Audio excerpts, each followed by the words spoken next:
contoh yang relevan. Jadi ada 2 tahap, membicarakan mengenai business plan, terus yang kedua bagaimana kita bisa mencerminkan usaha kita dalam satu bentuk, yaitu pitch yang bentuknya milestone 2, yang baru tahap milestone 2. Izin saya share screen.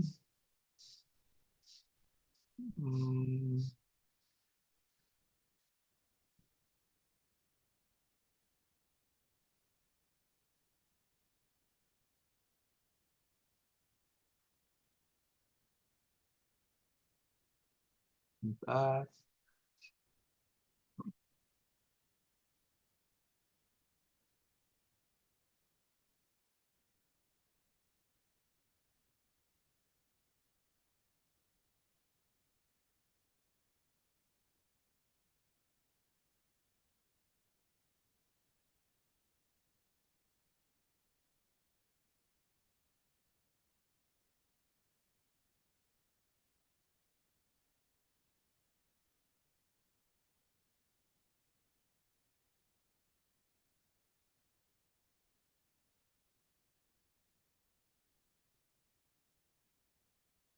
Oke.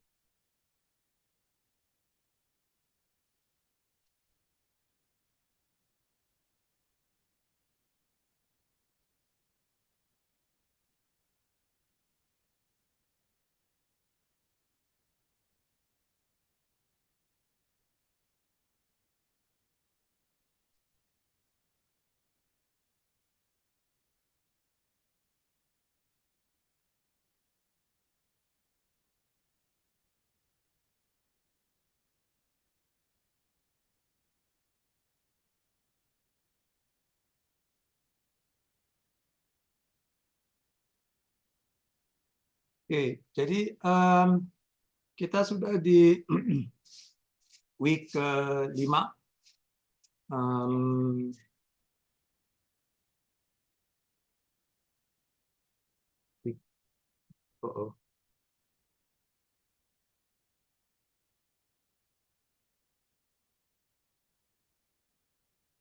Oh, bentar.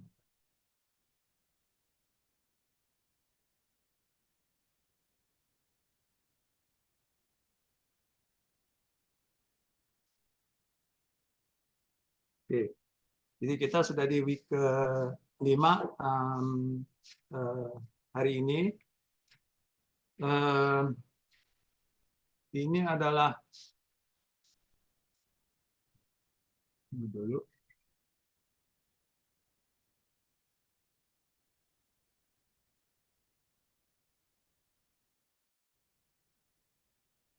One second. Hari ini kok terrible ya. Sebentar.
Oke.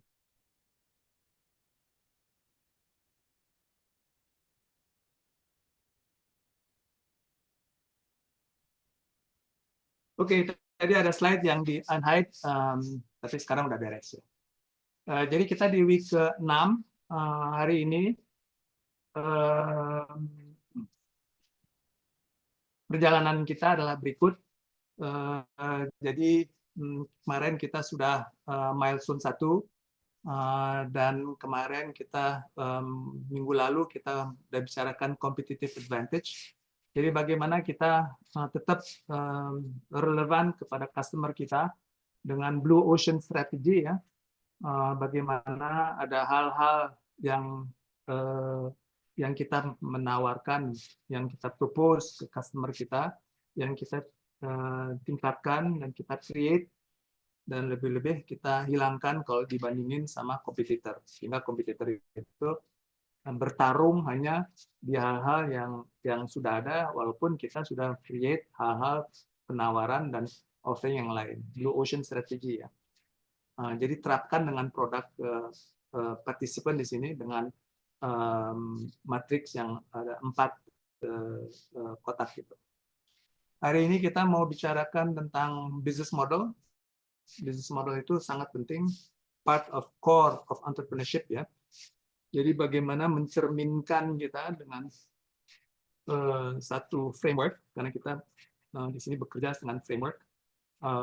Bagaimana kita mencerminkan usaha kita sebelum kita validasi keluar, ya. Jadi ini adalah Padlet participant. Saya sih strongly suggest download booklet tiap sesi, bookletnya download. Case tadi mau dibaca bisa, tapi kita akan diskusi di kelas untuk terapkan ke hal-hal kita. Tapi booklet dapat insight, bisa dapat info-info yang untuk usaha partisipan di sini. Ini adalah perjalanan kita. Kita sudah entrepreneurial thinking, ya. Bagaimana kita punya entrepreneurial mindset. Kita bisa fleksibel, kita bisa bekerja di ambiguity, kita bisa memperlihatkan bahwa flow itu penting, juga disruption sama innovation. Kita mulai dari problem. Kita bukan mulai dari produk atau service yang kita tawarin ke audience, tapi kita benar-benar mencari root of the problem. Nah, di sini memang banyak yang kita bisa lakukan dengan conversational AI. Tulis saja di situ, misalnya root of the problem of cooking in Jakarta, root of the problem cooking or catering around UI campus Depok. Nanti dia akan bilangin. Nah, itu adalah kita udah coba-coba dengan conversational AI, dan saya strongly suggest cari research mengenai root of the problem dengan mesin. Terus kita tahu, kita mengetahui customer kita dan market kita dengan berloop, ada case tadi. Yang penting juga adalah prototyping dengan value proposition canvas. Jadi ada yang bundar, ada yang kotak, terus bagaimana kita mengetahui job to be done dari customer, terus kita tahu kesengsaraan mereka, kebutuhan mereka, dan apa yang mereka mengharap sebagai benefit. Nah, dari situ kita bisa bikin produk atau service sesuai dengan customer yang kita empati, yang kita punya empati, dan kita berdalam masalah-masalah beliau. Dan jelas nanti kita menawarkan pain killer dan create benefit, ya. Dan ada solutionnya. Terus kita presentasi our venture. Setelah itu minggu lalu kita bicarakan mengenai Blue Ocean. Hari ini business model dengan case tadi Nuos. Ini Jamboard kita. Jadi dari 1 sampai 8 itu bagaimana kita discovery the problem, discovery the solution, discovery the competitor, discovery revenue modelnya seperti apa, bagaimana kita bisa create revenue dengan kita memecahkan masalah orang.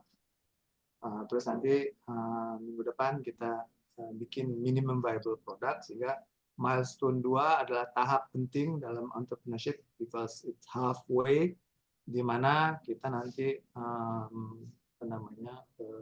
mencerminkan semua yang discovery kita di milestone 2. Dan di milestone 2 biasanya saya udah bisa lihat funding saya bagaimana, apakah ini patut masuk ke inkubator, apakah ini kategorinya small business atau real startup atau startup ideation. Kita bisa lihat di sana dan kita bisa diskusiin outcome-nya bagaimana. Jadi hari ini kita bagaimana kita mengetahui business of a company. Kita harus bagaimana kita bisa bikin some sustainable venture ya, jadi kedepannya bisa tahan. Dan kita berapa pentingnya kita lihat, kita create dengan lean canvas. Terus kita lihat risknya di mana dan kotak-kotaknya kita nanti segregate. Jadi kita bisa lihat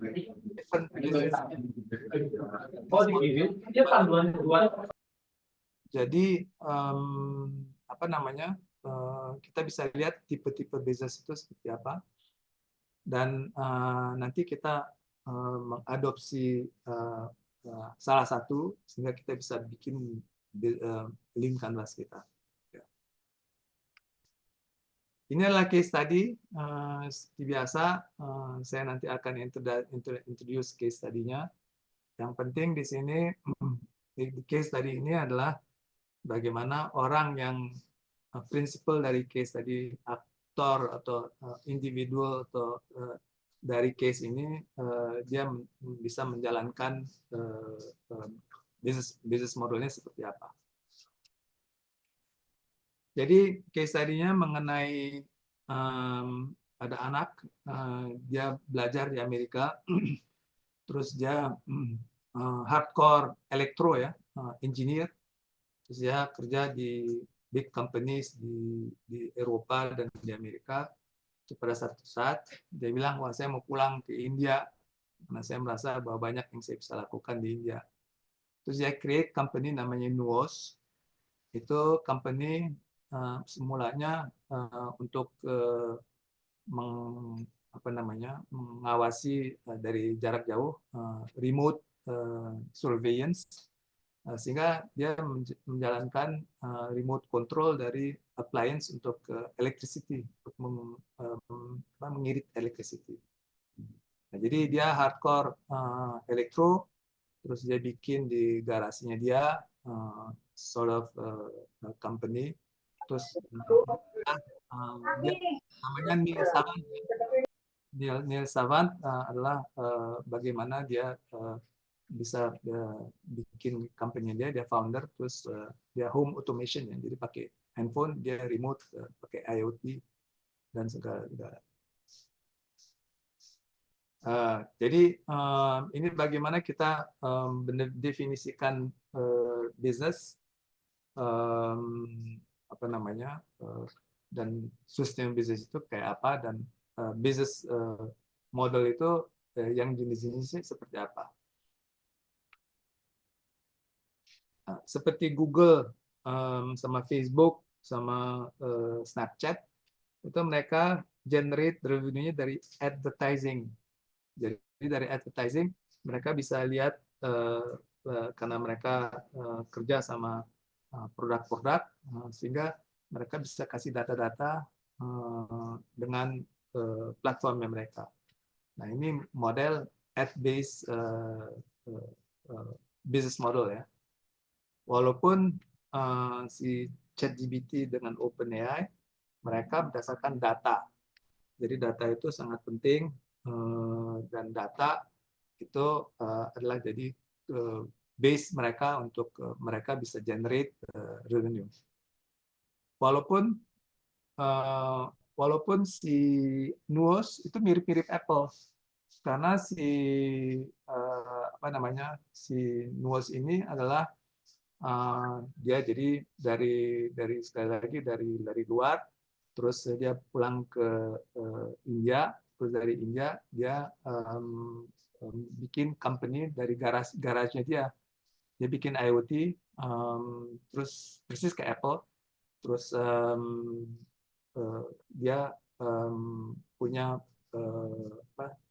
mengasih service kepada orang-orang yang butuh remote electricity surveillance melalui handphonenya mereka.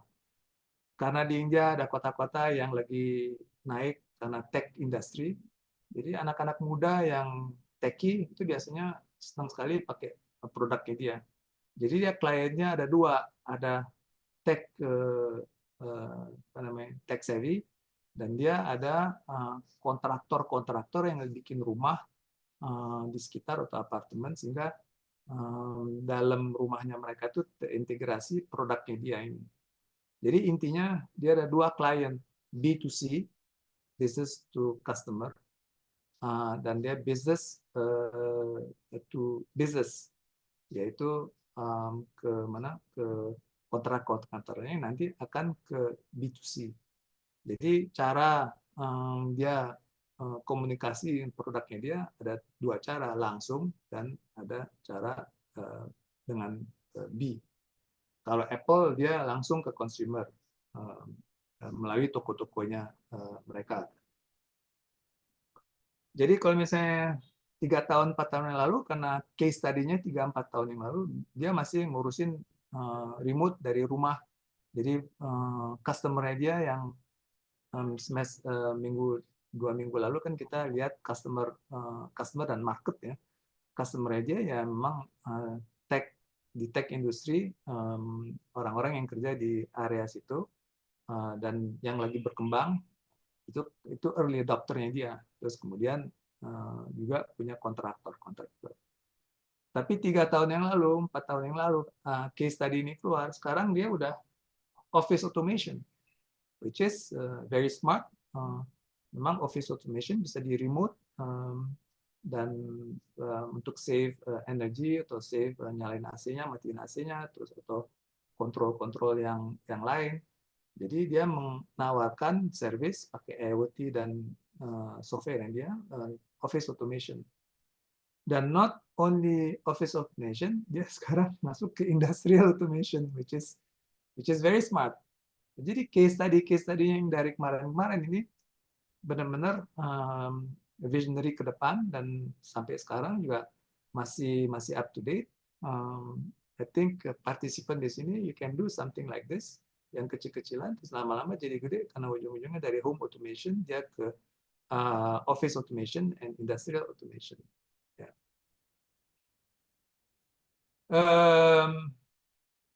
Untuk membicarakan mengenai Lean Canvas, basically Lean Canvas itu lahirnya di Swiss dengan Alex Osterwalder, terus dibawa ke Amerika sama Aish Murray, terus dari Aish Murray diadaptasi untuk startup karena yang Alex Osterwalder itu untuk company yang existing, namanya kalau nggak salah business model atau business whatever, tapi Aish Murray is talking about Lean Canvas. Saya sih saran bahwa partisipan startup itu pakai Lean Canvas.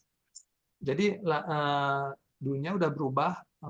Lean manufacturing itu tahun 50-an mereka ngelihat pabrik-pabrik itu harus lean, harus efisien, dan mereka pakai Lean Canvas. Walaupun tahun 70-an pakai waterfall karena dari ujung sampai ujung satu straight line, tapi problemnya tidak ada IT. Sekarang dari lately yang akhir ini, kalau misalnya ada partisipan di sini yang mengerjakan IT dan programming, kita bisa pakai agile karena itu basically waterfall yang ada aspek komputernya. Nah, jadi sangat iteratif ya. Nah, si Aish Murray ngambil konsep-konsep yang dari Swiss, terus dia melakukan yang namanya Lean Startup. Nah, Lean Startup itu adalah memang waterfall dari pertama requirement terus satu stretch sehingga nanti bisa dirilis dan ada feedback. ada validation dengan pasar produknya, ada feedback dari pasarnya, terus sudah diatur. Walaupun agile itu adalah iterasi kecil-kecilan selama perjalanan sampai dia keluar, itu ada proses-proses iterasi yang kecil yang ada step-stepnya. Walaupun lean startup itu iterasinya cepat sekali, jadi tiap kali bisa ganti. Maka dari itu platform yang kita lakukan ini dari milestone 1 sampai milestone 2, terus dari week 1, week 2, week 3, semua framework participant di sini itu iterasi bisa diganti. Nah, itu is a continuous improvement dan pengertian, dan itu bisa again kalau di perusahaan-perusahaan startup itu biasanya pakai poster terus dipasang stiker-stiker terus nanti bergerak sendiri. Di sini juga pakai PowerPoint juga bisa dipasang versi 1, versi 2, versi 3 sehingga itu continuous jalan. Seperti problem statement itu hari ini sebenarnya hari pertama kita lakukan problem statement sampai hari ini pengertian dari venture kita mungkin udah lain dan problem statementnya bisa berubah dan bisa tajam dan kita udah tahu seperti alternatif dari problem dari mereka yang mempunyai masalah ini sementara kita belum ada apa itu juga bisa berubah dan sehingga milestone 1 bisa lain daripada milestone 2 sampai milestone 3 sampai milestone 4 the final presentation. This is a continuous dan di produknya juga bisa berubah. Kayaknya di Google atau di Amazon itu tiap saat itu dites interface-nya supaya melihat mana yang paling optimal dengan data-data, terus nanti mereka akan ambil kesimpulan bahwa yang paling optimal untuk mereka adalah sedemikian. Facebook juga melakukan. Jadi sebenarnya pembelajaran itu salah satu aspek di mana kita harus mengambil sebagai unfair advantage. Jadi kita melakukan sesuatu untuk customer kita, stay relevant to our customer. Jadi tetap selalu relevan dan kita bisa membesarkan bisnis kita karena target dari startup itu adalah grow cepat, exponential. Kalau target dari small business ya udah dapat sedemikian customer udah happy dan kita nggak akan lebih-lebih karena kita nggak mau meningkatkan operation kita. Ini kita harus cepat, harus belajar cepat, harus stay relevant to the customer dan kita akan grow cepat.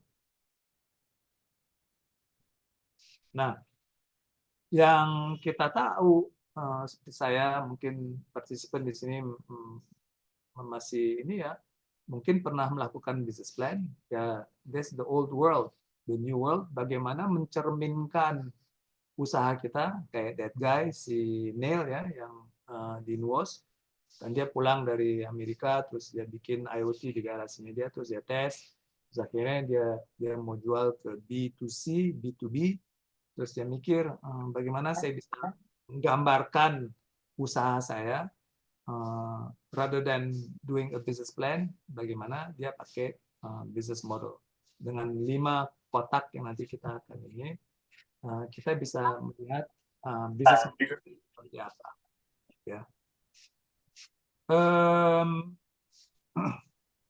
Kita di sini memang sifatnya startup itu selalu ngetes. Jadi kita tes, kita eksperimen, kita coba. Maka dari permulaan, dari hari pertama sampai sekarang, kalau misalnya ada partisipan di sini yang punya produk itu dites. Walaupun prototype, masih model prototype, masih bisa dites internally. Kalau itu service, bisa selalu di-interview supaya mempertajamkan dan untuk memvalidasikan keluar. Jadi seperti science itu adalah di mana model-model itu di experience untuk di-validate-nya. Nah, ini bentuknya Lean Canvas bentuknya seperti ini. Jadi ada 9 kotak di mana semua kotak ini sudah kita sudah kita pelajarin dan data-datanya sudah ada, tinggal dimasukin di sini untuk mencerminkan usaha kita, terutama yang dua kotak yang di bawah, revenue stream sama cost structure 6 sama 7, yang ujung-ujungnya kita pengen underline hal-hal tersebut. Jadi customer segment, list your target and customer use. Who is your user? Who is your customer? Oh, dari umur sekian sampai umur sekian, customer saya sedemikian. Tinggalnya di Jakarta Selatan. Customer saya 70 tahun ke atas, tinggalnya di Depok. Those are the customer. Who's the early adopter? Early adopter yang pertama akan mengambil atau membeli atau mengadop solusi dari partisipan. Kalau misalnya lihat kurva Gauss yang penetration of innovation, kan ada yang 1, berapa persen yang innovator. Nah, itu orang-orang yang akan datang permulaan adopt your product. Dalam kasus Nuos, karena Nuos kan di India banyak IT industri ya, terus anak-anak muda yang baru merit, nah itu early adopter mereka. Jadi kasus segmen kota ini, kota itu, karena di situ ada industri IT itu umurnya dari muda sampai bisa beli ini. Early adopternya itu adalah orang-orang anak-anak yang baru wed dan mereka baru punya apartemen dan mereka akan mengadopsi solution yang ditawarin remote melalui telepon activity. Yang kedua adalah yang paling kiri adalah problem. What's the problem? Problem orang nggak bisa dapat vegetables yang fresh, orang nggak bisa dapat makanan sehat. Enumerate list customer top 3 problem. What is the customer 3 problem? Nah, itu juga ada di value proposition. Ingat kayak yang Bunder, terus pain. Pain-nya adalah problem mereka adalah nggak dapat makanan fresh, nggak ada waktu untuk masak. Jadi baik-baik catering itu dibikin supaya masaknya lebih cepat, terus sayur-sayuran udah dipotong, tinggal dicemplungin di air. Nah, those are the solution untuk catering yang existing alternatif apa? Existing alternatif yang mereka cepat-cepat harus bikin balik pulang, terus waste time untuk bikin makanannya, terus makanannya nggak sehat karena nggak sempat ke pasar. Those are the alternative yang current. Nah, alternatif ini juga ada di problem statement. Kan tengah-tengah problem statement itu ada problem, root of the problem. Terus di paling kanan itu ada alternatif. Itu juga ada ditulis di situ. Terus yang ketiga adalah unique value proposition. What is your unique value proposition? Unique value proposition itu adalah yang di mana di value proposition canvas itu juga udah ada.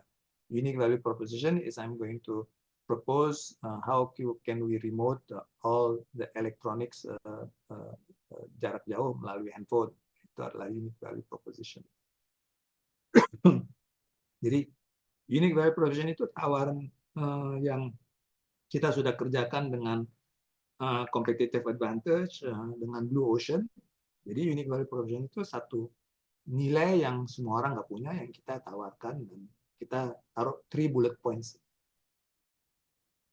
High level concept itu adalah bagaimana dengan satu kata-kata kita bisa menggambarkan kita itu siapa. Nanti kita lihat misalnya the Tokopedia of laundry. Jadi saya bikin platform hanya untuk laundry. Laundry-nya bukan punya saya, pengirimannya bukan dari saya, tapi saya hanya punya platform di mana mahasiswa atau ibu rumah tangga itu bisa pesan melalui platform saya. Terus nanti dia detect geolocation-nya di mana, terus nanti laundry yang paling dekat karena mereka dia kurasi all the laundry, let's say dia kerja sama 100 laundry, which is bukan punya dia. Terus dia dapat diskon di situ. Persis kayak Gojek, kayak all the things. Itu high level concept. I'm going to be the Tokopedia of laundry. Solutionnya apa? Solutionnya simple aja, application. Solutionnya taksi application. Don't put wordings di sini, login, nggak usah. 1-2 kata, udah cukup. Application-nya apa? Alat yang akan memecahkan masalah yang sedang dibicarakan. That's it. Dan nanti kan description-nya ada yang lain. Jadi we know that the solution is a product, we know that the problem is solution, dan lain-lain. 5 adalah bagaimana kita bisa komunikasi sama customer kita, bagaimana kita bisa convey produk tersebut dengan customer kita. Yaitu usually digital marketing, usually di sini Tokopedia kalau kita mau jual produk, usually di sini supermarket.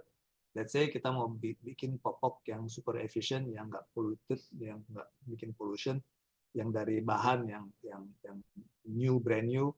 Bagaimana kita bisa komunikasi dengan audiens kita ya melalui supermarket. We used to buy our popok di supermarket. Yang paling penting dan yang paling penting adalah revenue stream out of this 1, 2, 3, 4, 5. Sekarang revenue stream, how can we make money out of this whole unique value proposition, terus the problem of the customer, terus customer-nya sedemikian. Kan kita udah tahu kira-kira solution kita apa, painkiller kita apa. Jadi let's say kita application, tapi application kita bisa dapat 3 revenue, jadi subscription yang paling atas, tengah, terus yang paling bawah. Itu udah 3 jenis subscription. Kita juga harus punya other revenue stream daripada satu. Kita harus kreatif, kayak Google dan Facebook. Mereka selain melakukan aktivitas search atau social media, mereka banyak aktivitas revenue stream yang macam-macam. Seperti Amazon, revenue stream-nya sekarang server di mana-mana. Sama kayak Alibaba ya. Alibaba selain mereka samping gedenya, mereka bisa rent space dari server-server mereka. So that's an additional revenue stream. Jadi partisipan di sini bukan hanya mempunyai satu kok. Let's say saya mau jual kopi ke luar negeri, terus pakai blockchain yang saya udah di track gitu segala. Revenue stream-nya apa lagi selainnya? Dan mungkin QC juga harus taruh di situ. If you want QC yang premium, ya QC-nya additional fee. Kalau misalnya mau apa namanya hal-hal yang custom made coffee, karena coffee itu kan jenisnya macam-macam ya. Itu juga bisa di situ tambahin. Jadi revenue stream itu bisa macam-macam. Paperwork juga is one of your asset, karena barang dari sawah terus langsung ke nggak tahu ke Eropa atau kemana, kan ada paperworknya. Mungkin bisa turnkey. Oh, garansi kamu bisa dapat produk begini. I will take care of all the paperwork dan ekspedisi. Itu juga bisa jadi service additional revenue dari bisnis kita. Di sini hanya diminta at least you have one more, 2 at least revenue stream, 3, 4 yang paling bagus.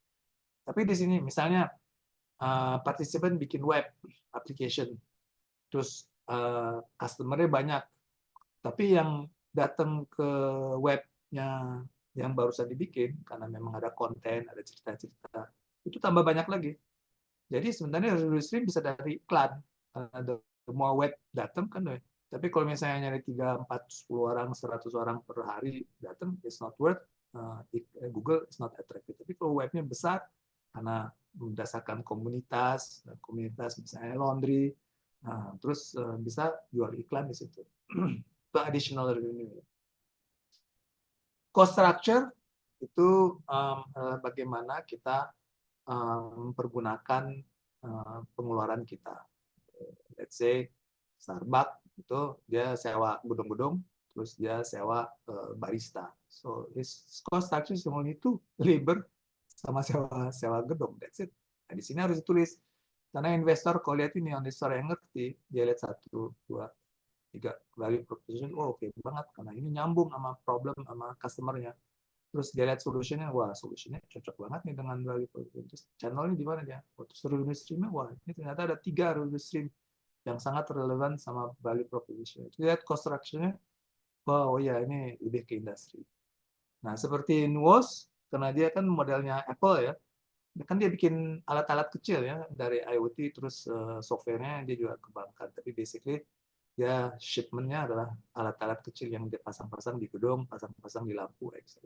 So his cost structure is manufacturing, kalau nggak salah manufacturing, terus customer service, terus development, that's it. Nggak ada. Jadi kita tahu bahwa wah ini lebih ke manufacturing nih orang. Kalau misalnya kita bikin application, hanya application, let's say kita bikin application, nothing more than that. Kita tulis di sini, technology is number one, number two is digital advertising. As simple as that. Jadi investor tahu, lihat nih, wah ini construction-nya memang di industri, oh memang di development IT. Key metrics adalah KPI yang pada saat ini, not besok, not yesterday, tapi saat ini. Don't say that you want to have 1 miliar income because you cannot do 1 miliar income. Let's say mau meningkatkan customer-nya, let's say mau kembangkan komunitas sehingga nanti bisa di-convert ke customer. Jadi yang realistik, what is your KPI saat ini, matrix-matrixnya apa? Misalnya menghindarin supaya customer itu pergi dari company kita. Misalnya bagaimana kita bisa taruh small money untuk customer acquisition. Google Ads kan harus dibayar kan. Jadi kita taruh small